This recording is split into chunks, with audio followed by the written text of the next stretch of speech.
कितने अक्षर का मंत्र है? 12। 12 अक्षर मंत्र पुनि जपई सहित अनुराग। कितने अक्षर का? 12। 12 अक्षर का। पति पत्नी ने सोचा अगर यहाँ रहेंगे तो कम समय भजन का मिलेगा, घर के काम उलझन गृह कार्य नाना जंजाला। मन में दोनों ने विचार कर लिया अब कोई पवित्र तीर्थ में जाकर के जपना चाहिए। और कहाँ जपेंगे?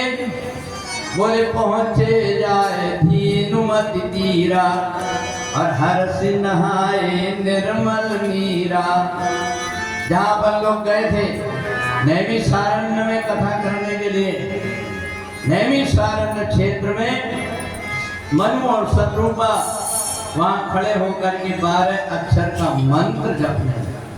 और जब जाप करने लगे तो देखो जिस समय हम कोई साधना करते हैं तो ये देवता विघ्न करते हैं।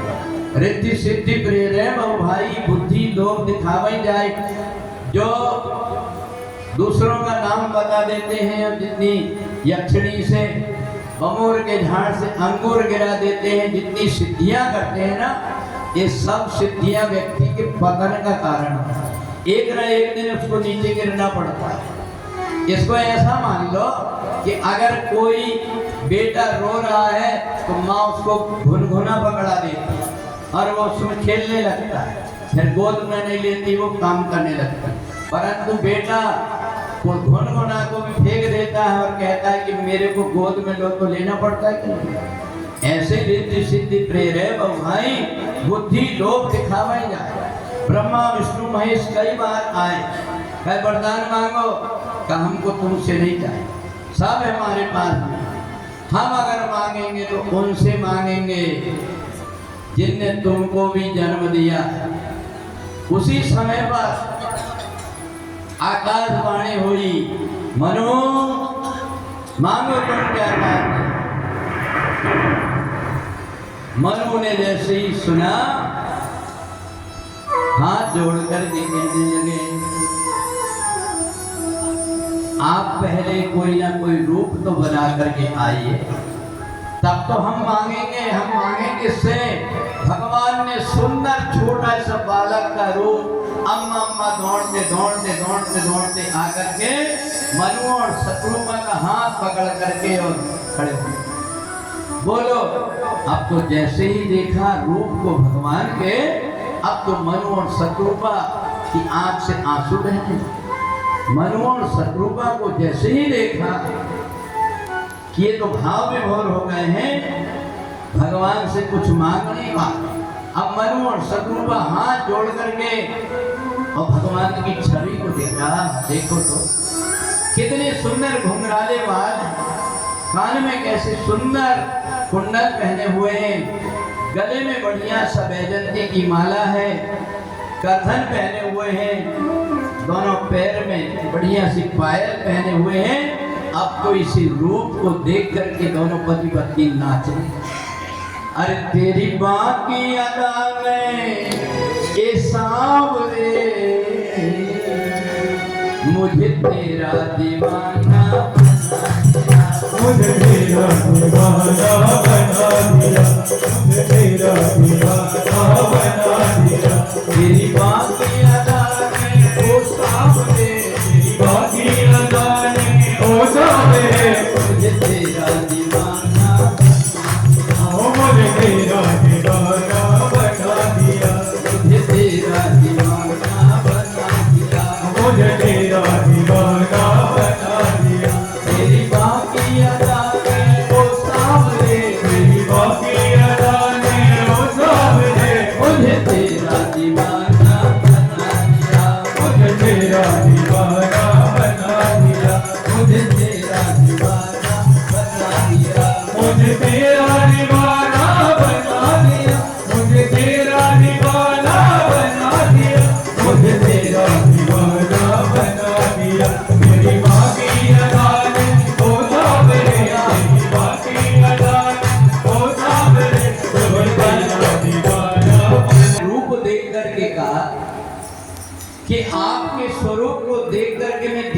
हो गया हूँ, कुछ बोल नहीं पा रहा।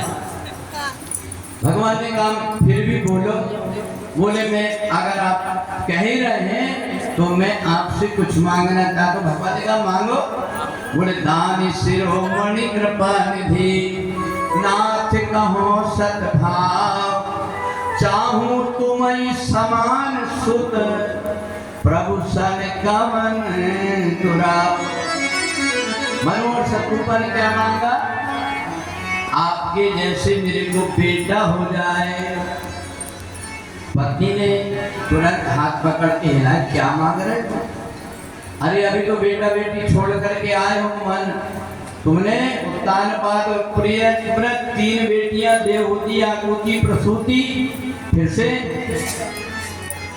कहा देवी वो संसारी बेटा बेटी थे, पर ये परमात्मा जब बेटा बन करके आएंगे ना, इनको देख देख करके सहज में ही मेरी मुक्ति हो जाएगी। इसलिए भले ही मेरे को संसार के व्यक्ति कुछ भी कहे, तपस्या करने के बाद में मांगे तो मुक्ति नहीं मांगे, परमात्मा को मांगे। भगवान ने कहा कि आप सरिस खोजो कहाँ जाई, नभ का तनय हो गया। अपने जैसे कहाँ खोजूंगा, मैं खुद तुम्हारा बेटा बन कर गया। पति पत्नी दोनों बड़े प्रसन्न हो गए।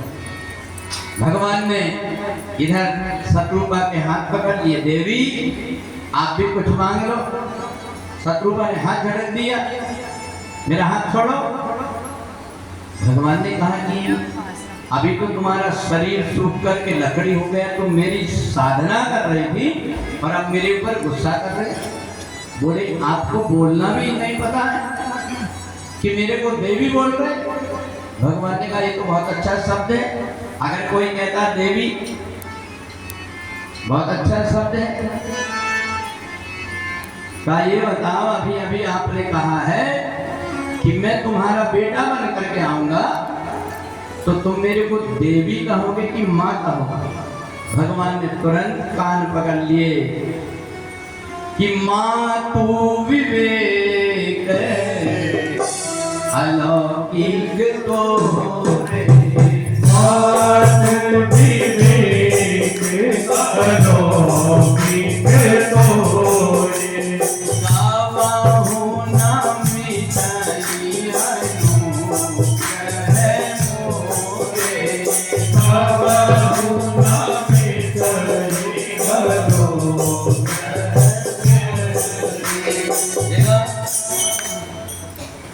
इधर भगवान समझ गए कि माँ मेरे को भगवान बना करके नहीं, बेटा बना करके और बुलाना चाहिए। अगर भगवान बना करके बुलाती तो ओम जय जगदीश हरे करके, और बेटा बना करके बुलाएगी तो कभी थप्पड़ भी मारेगी।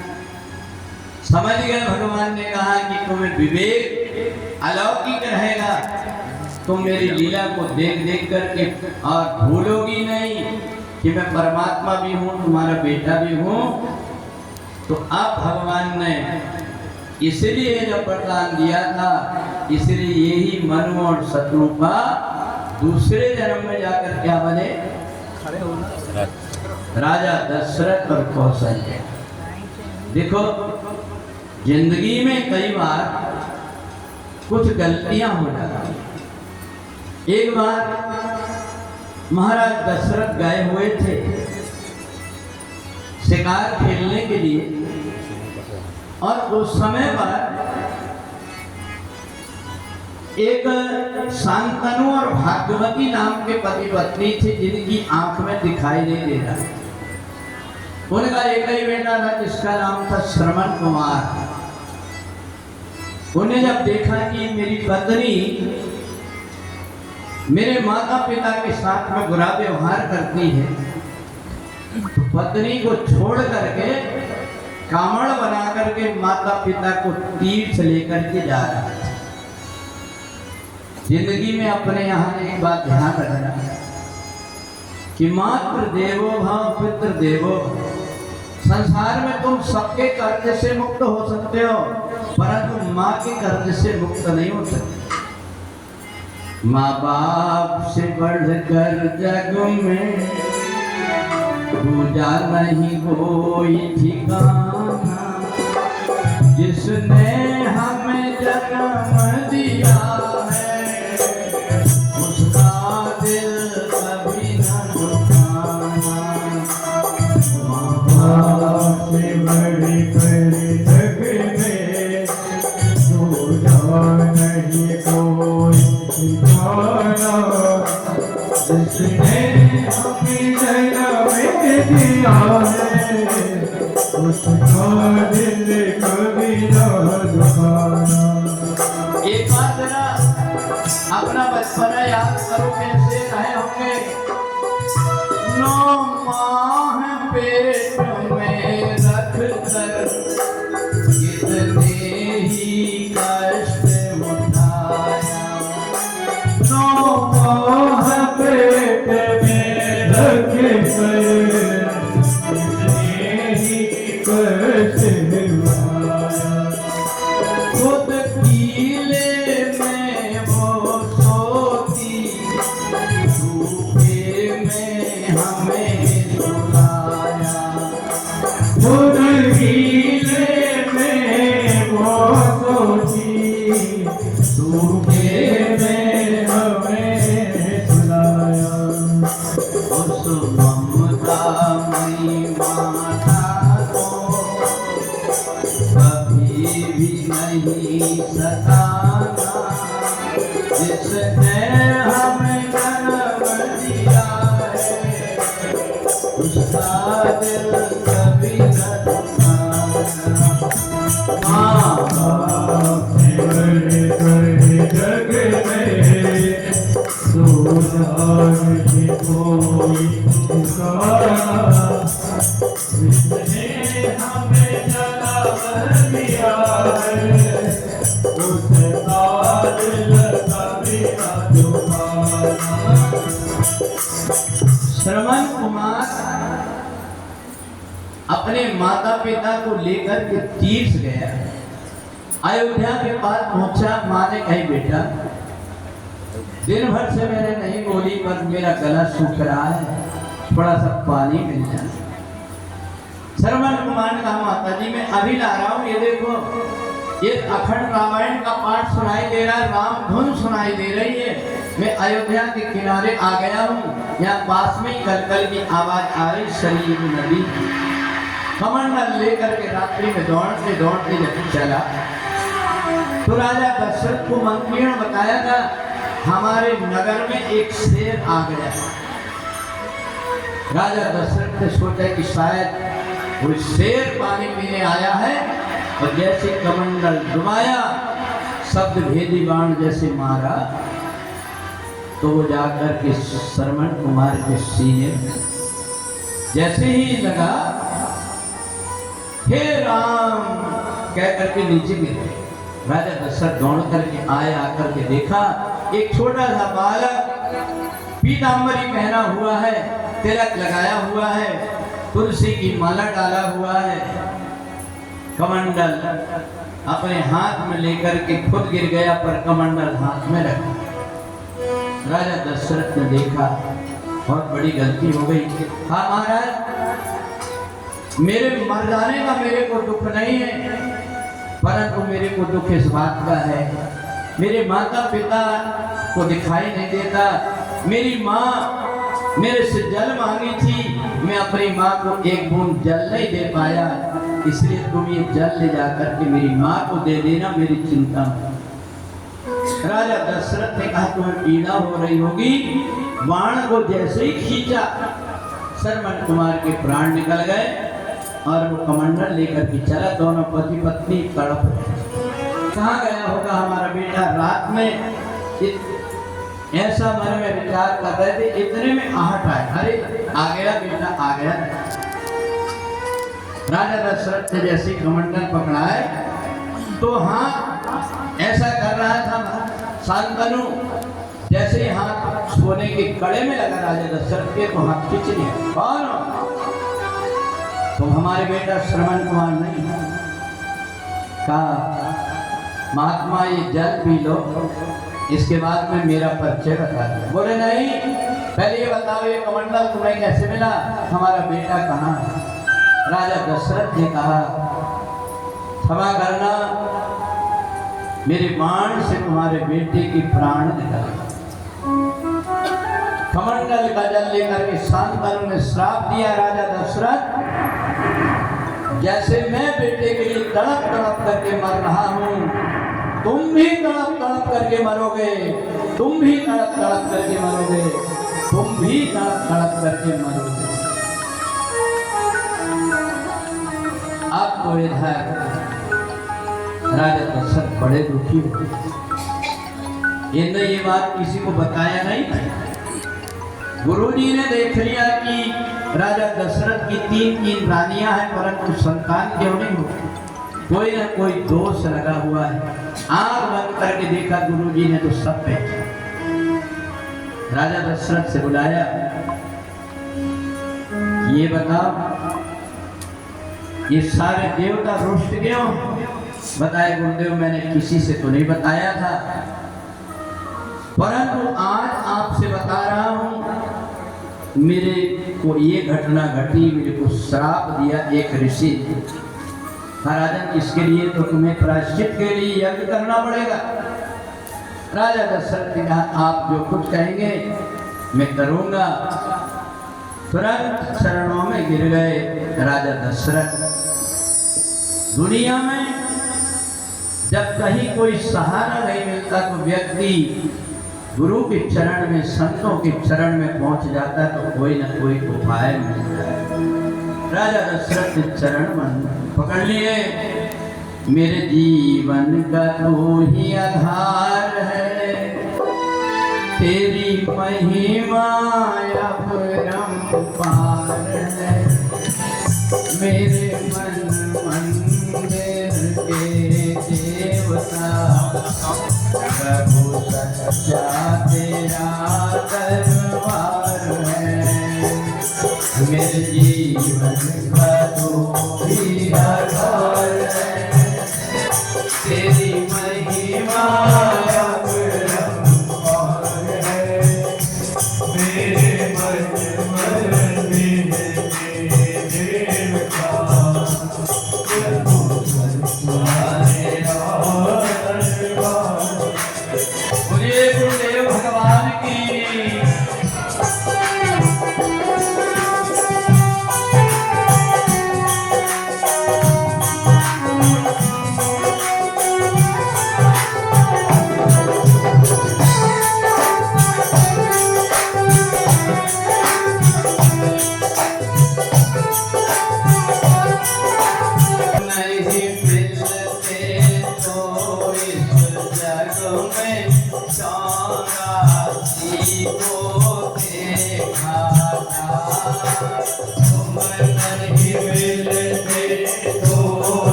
श्रृंगी ऋषि वशिष्ठ बुलावा, पुत्र काम शुभ यज्ञ करा। तुरंत यज्ञ का आयोजन किया। अग्निदेव का आहुति नहीं ले रहे थे राजा दशरथ को श्राप के कारण। वशिष्ठ जी ने हाथ में आहुति लिया और आहुति लेकर के जैसे ही आहुति दिया तुरंत अग्निदेव का चरु लेकर के प्रकट। हे राजा, ये हवि लेकर के तुम अपनी पत्नी को दे। राजा दशरथ ने तुरंत हवि लेकर के आधा भाग कौशल्या को दे दिया, आधे के 2 भाग किया, 1 भाग कैकेयी को दे दिया और फिर जो बचा था उसके फिर से 2 भाग करके कैकेयी और कौशल्या को कहा तुम एक काम करो, अपने हाथ से सुमित्रा को दे। सुमित्रा ने कहा देखो भगवान अगर मेरे 2 बेटे होंगे तो एक माता कौशल्या के बेटा की सेवा में लगा दूंगी और एक बेटे को भरत की सेवा में लगा दूंगी। माता कैकेयी के बेटा और कौशल्या। 9वां महीना आया, चैत्र का महीना, 9वीं की तिथि, दोपहर का समय, सारे देवता ऊपर से फूलों की वर्षा करने लगे। जय जय सूर्यनायक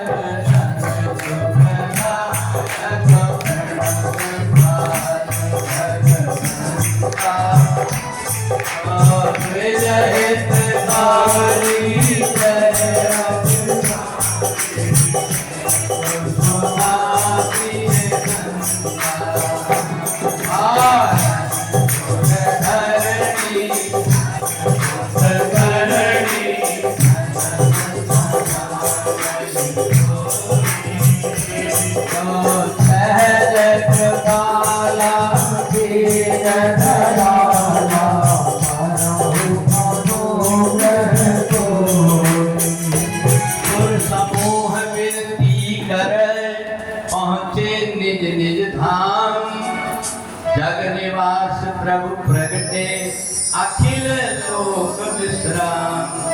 सारे देवता फूलों की वर्षा करके अपने अपने धाम गए और जैसे धाम में गए भगवान माता कौशल्या के सामने प्रकट हो गए। जैसे प्रकट हुए माता कौशल्या कही मेरे सामने ये क्या देख रहे हैं? तुरंत जल्दी से पूजा के कमरे में गई, आरती बना करके लेकर के आई, आरती लेकर के और भगवान की आरती उतारने लगे। भगवान मुंह में हाथ रख के खड़े हो गए। अरे ये तो मैंने देवी कह दिया था तो गुस्सा हो रहे हैं, ये तो मेरी आरती उतार रही। माता कौशल्या ने आंख बंद किया और भगवान की स्तुति करने लगी। भय प्रगट कृपाला दीन दयाला कौशल्या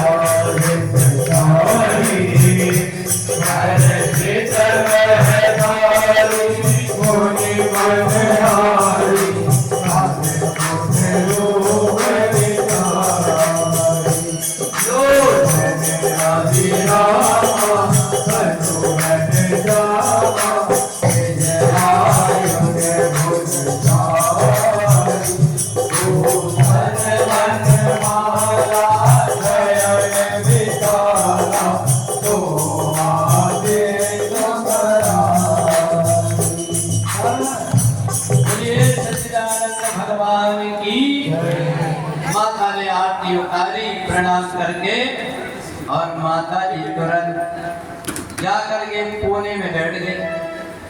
भगवान पीछे पीछे गए, बोले माता जी मेरे से कोई गलती हो गई, आप इतने परेशान हो करके और आप जो है तो रूठ करके और ऐसे कोना में बैठ गए। माता कौशल्या ने कहा मेरे से बात मत करना, झूठे कहेंगे। भगवान ने कहा माता जी मैंने झूठ क्या बोला? बोले याद करो तो मैंने कहा था ना कि मैं तुम्हारा बेटा बन करके आऊंगा, और ये बताओ कि तुम बेटा बन के आए कि मेरे बाप बन करके आए? मेरे से भी 2 बिंदा ऊंचे। कहा माता जी मैंने तो आपको केवल रूप दिखाया कि मैं आ गया कर। भगवान तुरंत छोटे बन गए। बोले अब मेरे को बेटा कह के गोद में ले लो। मैया ने कहा बिल्कुल नहीं लो। बेटा पैदा होता थे कपड़े लत्ते जेवर पहन के होता। ये 4 हाथ वाला, अरे 5 की जगह 6 उंगली रहती है तो माता कहती बेटा तो हुआ बस छेंगा हुआ है। ये बताऊंगी 4 हाथ वाला बेटा हुआ। भगवान ने तुरंत 2 हाथ करके और छोटे बन गए। बोले आप गोद में ले लो। मैया ने कही तुम छोटे तो बन गए हो पर मुंह तो बड़ा है, पट पट बोले जा रहे। भगवान चुप हो गए, इशारा से कहते अब गोद में ले लो। मैया ने कही अभी भी नहीं लेती। बोले अब क्या हुआ? बोले जब बेटा होता तो उसको रोना पड़ता है। भगवान ने कहा आपको रोना पड़ेगा। मैं सोनी भजन सुजाना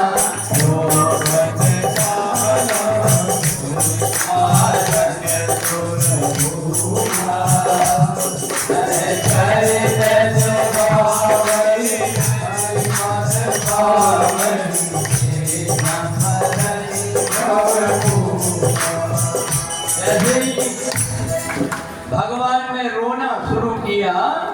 और भगवान के रोना सुन करके दासी दौड़ करके आई। तीनों रानियों में से किसको बेटा हो गया? जैसे ही आकर के देखा तो माता कौशल्या की गोद में सुंदर बालक।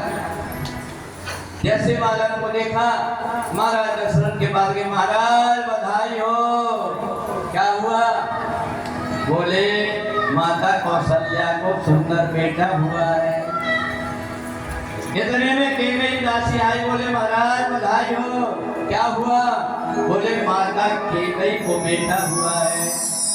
इतने में सुमित्रा की दासी आई, बोले महाराज एक बार नहीं 2 बार बधाई हो, क्योंकि माता सुमित्रा को 2 बेटे हुए।